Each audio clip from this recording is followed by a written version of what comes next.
wanted this opportunity. They saw this as a privilege to play in this stadium and really wanted this opportunity. And obviously, the last 3 quarters played great football. And that's, look, at the end of the day, when you have a top team coming in, that's why you come to LSU. And our best players played their best, and we needed that. Our defense played great in the second half, obviously, against, as you saw, a very potent offense. As our guys got their cleats in the ground, they played much better. Their eye discipline was great in the second half.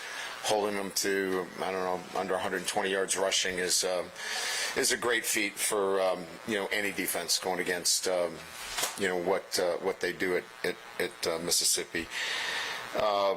The quarterback was excellent again, back-to-back weeks leading the offense. He was the catalyst for us making quick decisions. He was assertive, aggressive, ran the ball. The offensive line was outstanding, as you know, really put the game away at the end. And we got stronger. I mean, we exerted our will against our opponent, which is part of what we're building here, is that we want a dominant mindset amongst our group that, come the second half, we want to be able to run the ball effectively and control our opponent and move him against his will, and I thought we did that. So, great victory. Excited for our guys. We got some time off, which we need, and we'll get a chance to get on the road recruiting and get ready for our next opponent. And give these guys a little time off. So with that, we'll open up the questions. If you have a question, raise your hand. We'll get a mic to you, please. Jack, go ahead. Was Jaden, coaching the cameras back here, straight ahead? Oh, yes. Was Jaden expected to be that much of a run game? And what kind of, like you said, flex is that for you guys to be able to continue to do that and run downhill in the second half? Yeah, so the structure of their defense is, a 3-down with 6 defensive backs, and when they chose to keep them back in coverage, he was in a zone read game option where he could throw it or run it, and he was on his game tonight. When he had 3 deep safeties, he was reading it out and keeping it. When the safeties were down, the ball was coming out on RPOs.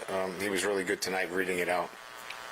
You obviously took a big risk coming down here to take this job. I mean, I know it's mid-season, but is there any validation you get in a win like this in Tiger Stadium that, you do have this thing in the right direction? No. I think that's probably the furthest thing from my mind. I'm so excited for our players. I used this analogy before. They jumped in 100% with a whole new way of doing things for me, and I'm just so pleased that they're seeing positive results because of it. I think that's what I'm most excited about. Hey, Coach, over here. Yes. With the defense, what are some of the adjustments you guys made in that second half? Because you guys really shut them down. I can't give you all of those. They're secrets. I really would like to tell you there were a lot, but I think we just got a little bit more aggressive in talking to Matt at halftime. Sometimes we tend to cover up some things that we feel like are weaknesses, and they're not really that weak. And we just kind of said, let's go play. And probably a little bit more aggressive maybe in the second half, and just let the guys play. Yeah, hey, Coach, right here. Harold Perkins was all over the field tonight, really getting in Jackson Dart's face a lot. Just can you speak to his performance and just kind of how important he was to executing the defensive game plan in the second half? He was good. He's active. As you saw, it's hard to get him on the field as much, but we felt like it was really important to get him out on the perimeter because he can run things down, and he's a very good pass rusher. He's an exceptional player. I think everybody knows that. But within our structure, some guys lose some playing time because of it, and some really good players lose some playing time. He's a really good player, and he impacts our defense, no doubt. Coach, late in the third quarter, the Micah Baskerville pressure and the Joe Fouché interception in the end zone, what did that mean in the overall game? Because they didn't sniff the end zone again after that. Yeah, the momentum really shifted there. You know, the interception was probably the biggest play because they were threatening to score in that situation. And we felt like, okay, that was the first time where we got any extension in the game from them, because it was score, score, score. That was probably the one big play in the game that gave us the ability to obviously pull away a little bit from them. So that was a huge play. And, the pressure obviously had a lot to do with that. So the pressure, he puts it up, and we were able to get the big interception. Hey, Brian, it looked like you just gave Jaden a hug after the game, like right before the I'm a big hugger. You know that. I guess just why? And what sort of have you seen from him the last couple of weeks? This was a big game in a lot of ways, because it was this needed to be that,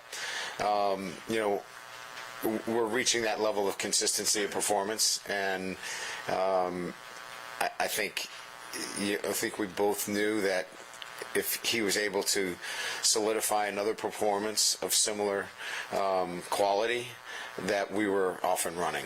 And I think we both looked at each other and said, all right, let's go. It's time. And I think we both felt the same way, that he's in a very good place where he can run this offense now, and he feels very comfortable with it, and he's ready to do really good things for us. At halftime was a message to the team: let's clean up penalties, stop hurting ourselves, we'll be fine. I did kind of tell him that the first thing was, we're going to get the ball back, and last couple of weeks I've deferred to the second half, and I said if we have a good drive here, we're going to set the tone, but we got to clean up a couple of things, and we can't keep shooting ourselves in the foot. We're in a good position here. We put ourselves back in it. Let's clean some of those things up, and that's kind of exactly what I talked about. Brian, over here. Your team this season now has bounced back from 2 losses, got down by 14 today, again showed resilience. To what do you attribute this team's ability to continually get off the mat? Well, I knew the DNA in the team from the very beginning. You go back all the way to Florida State, where we were down, and we fought all the way back in that game, and obviously we didn't execute an extra point, but that team was poised to win that game. So I kind of knew what we were about, in that very first game that we played. And it's been who they are from the very, very first time that I stepped on this campus with this team, is that they had fight in them. Now, all the other things, consistency, execution, doing the little things on a day-to-day basis, that's coming.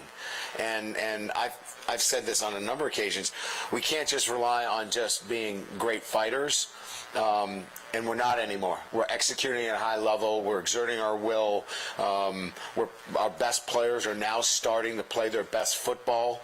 And they're playing, quite frankly, with a lot of confidence right now. And that's a pretty good thing. Coach, why do you think the last 2 weeks have happened? Kind of big picture. A couple weeks ago we were here and it wasn't good. And since then you've completely turned it around.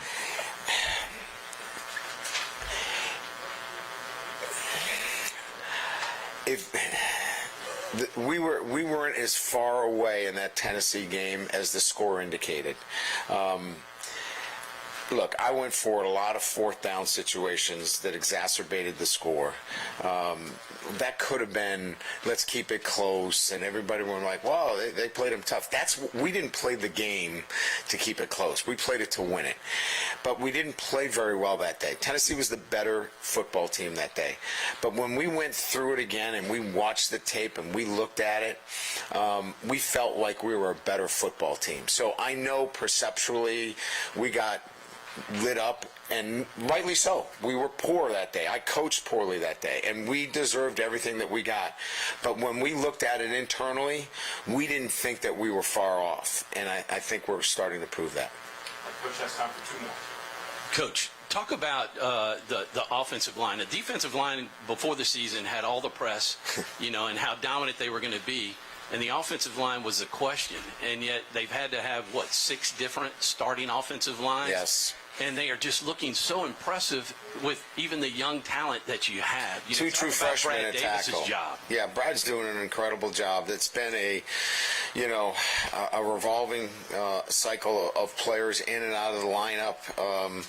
The 2 freshmen have been outstanding for us. I just can't say enough about the resiliency and the toughness and the mindset. Look, I mean, we ended the game against Mississippi today with that 5-minute drive. The game ended with them knowing that we were going to run the ball at them, and we did that for 5 minutes. And that is a mindset that we wanted to build, and Brad's done a great job with that. One more for Coach. Hey, Coach. Coach, Keyshawn seems to be getting in a groove of more targets, so more production. Is that definitely a key in the last couple weeks? Yeah, I think his targets are up. I think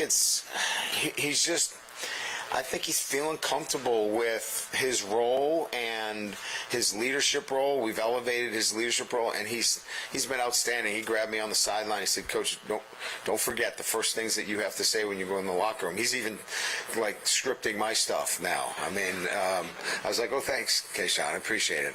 I couldn't find you the first week. Now you're running the show." But that's what I love about him. He's been so engaged, so part of what we're doing, and we're better because of it. And you can see when he touches the football, he's electric, and we're here because our best players are playing their best football. Hey, Coach, what were the first things you had to say? What's that? What were the first things you had to say? Oh, I'm sorry. He said, make sure you mention the defense and how they shut down that running game.